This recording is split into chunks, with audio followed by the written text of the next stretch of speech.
realizing too, like, I was just oversharing a lot too in my life, like this time last year and even prior to that. And that was pretty detrimental to my growth as well. Since my split in the last few months, I hold my cards a lot closer because the thing is that people are not going to understand Jesus's vision for you.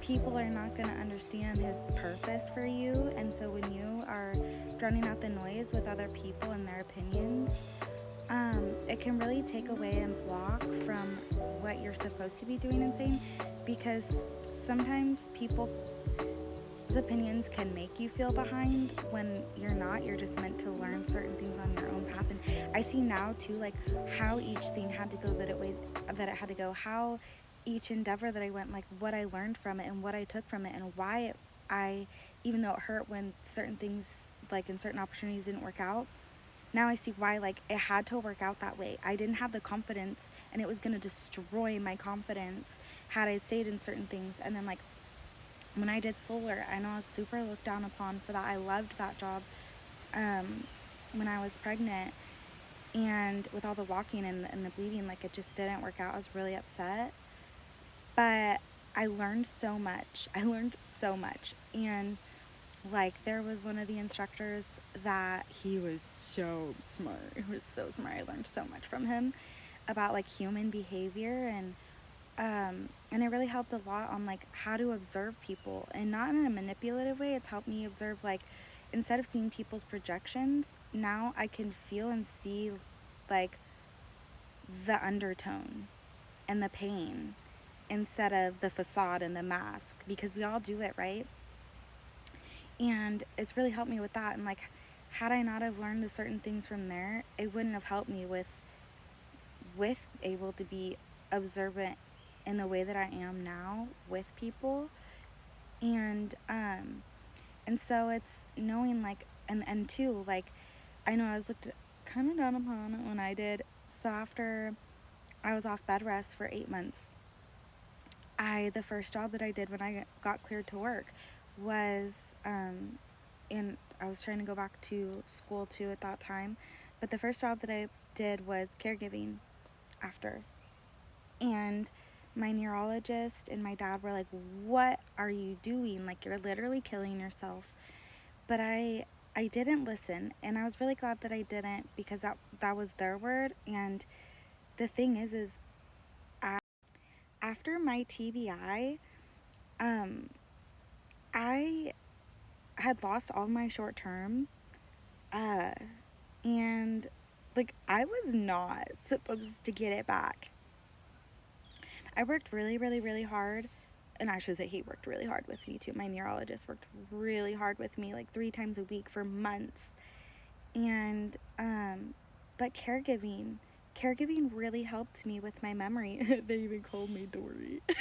My caregiving. Anyways, like, I remember my dad getting really frustrated because I just couldn't remember anything. I guess I was repeating myself a lot. Like, I had to write on the in the in the kitchen, like, on the calendar, when I brushed my teeth, when I showered, when I got ready, when I ate, because I didn't remember anything at all. I couldn't retain anything, which sucked because I went from, like, a really good memory. My long term was still really good.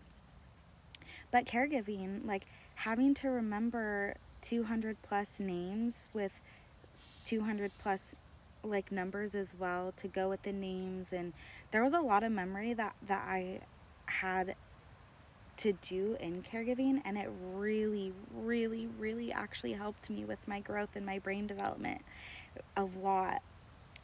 And then too, like, by taking care of other people, it helped me because they kind of nurtured me too, and me having to be nurturing, it nurtured me too in ways that I hadn't been nurtured, especially because they were helping remind me of who I am and the soft spots, to where my family, they were just constantly telling me about how much I had changed, how angrier of a person, because I did. I mean, I was in the because my bed rest, I wasn't allowed to be in the light, or I wasn't allowed to watch TV because of my brain injury. And so being in the dark for 8 months, but not sleeping because of the PTSD and stuff, and like the visuals I was getting. I remember one night, like, I told my dad, I was like, can you please turn off the TV? It's so bright. Like, and he's like, the TV's not on. But I was hearing and seeing things, because for quite some time I would go 4 days without sleeping and get 3 hours a day. 4 days out, and so that really prolonged my healing, because they needed me to sleep with my TBI, but it wasn't working out that way. And then like all the things that I had broken by having to be in bed rest, I wasn't like moving as much, so that stunted certain healing. But in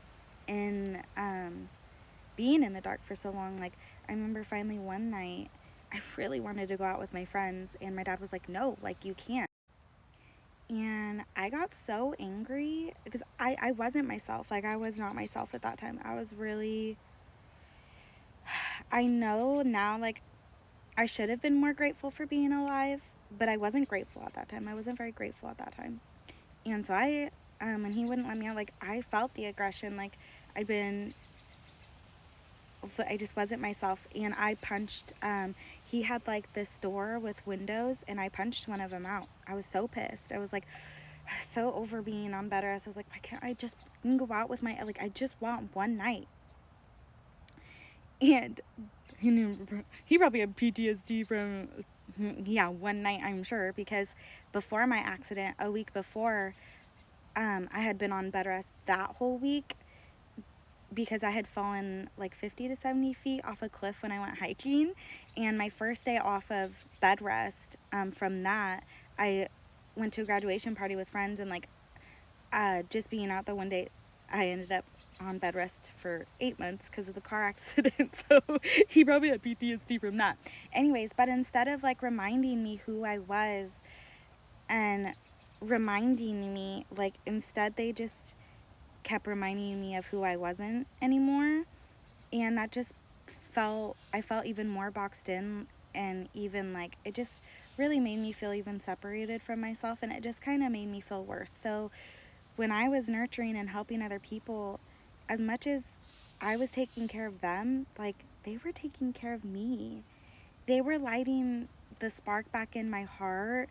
They weren't reminding, like, who they saw was not who my family saw. And that really helped. Had I have listened to my neurologist, and like, even when I went into behavioral and stuff, like, that did a lot. But I learned a lot there too. There was just so many things that I learned, and I see now, and like, I've learned a lot about like the medical field and stuff like that, and from those jobs. And had I have listened in those times, I wouldn't have learned what I learned. And two, you need to know the signals. Like, okay, when is your time up from where you're at? When is it time for you to move up? And I think people can make you feel really bad too, and shame, when you do go from something to something. But the thing is I can't be upset by what he's calling me to do, because you're not supposed to stay in the same spot. You're supposed to continuously learning and evolving into who you're meant to be, and that takes a lot of steps. It takes a lot of steps, and that's totally okay. And by having to go in solitude the way that I have, it allowed me to not listen to outside noise. And yeah,